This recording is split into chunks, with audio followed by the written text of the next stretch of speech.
Furnishings for the temple. Solomon also made a bronze altar 30 feet long, 30 feet wide, and 15 feet high. Then he cast a great round basin, 15 feet across from rim to rim, called the sea.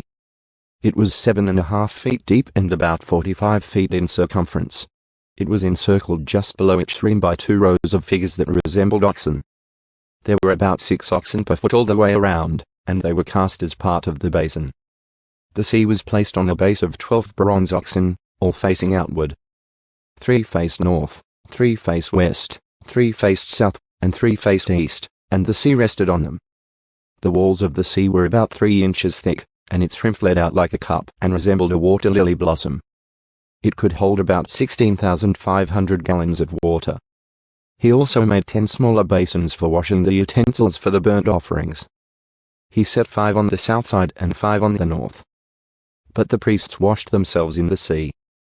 He then cast 10 gold lampstands according to the specifications that had been given, and he put them in the temple. 5 were placed against the south wall, and 5 were placed against the north wall. He also built 10 tables and placed them in the temple, 5 along the south wall and 5 along the north wall. Then he molded 100 gold basins. He then built a courtyard for the priests, and also the large outer courtyard. He made doors for the courtyard entrances and overlaid them with bronze. The great bronze basin called the sea was placed near the southeast corner of the temple.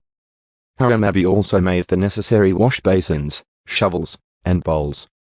So at last Hammurabi completed everything King Solomon had assigned him to make for the temple of God.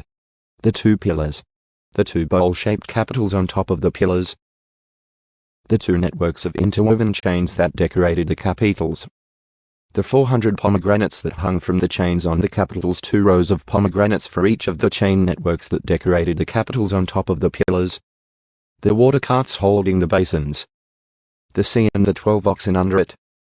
The ash buckets, the shovels, the meat hooks, and all the related articles. Hammurabi made all these things of burnished bronze for the temple of the Lord, just as King Solomon had directed. The king had them cast in clay molds in the Jordan Valley between Succoth and Zarethan. Solomon used such great quantities of bronze that its weight could not be determined. Solomon also made all the furnishings for the temple of God. The gold altar. The tables for the bread of the presence. The lampstands and their lamps of solid gold, to burn in front of the most holy place as prescribed.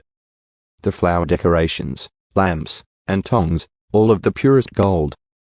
The lamp snuffers, bowls, ladles, and incense burners, all of solid gold.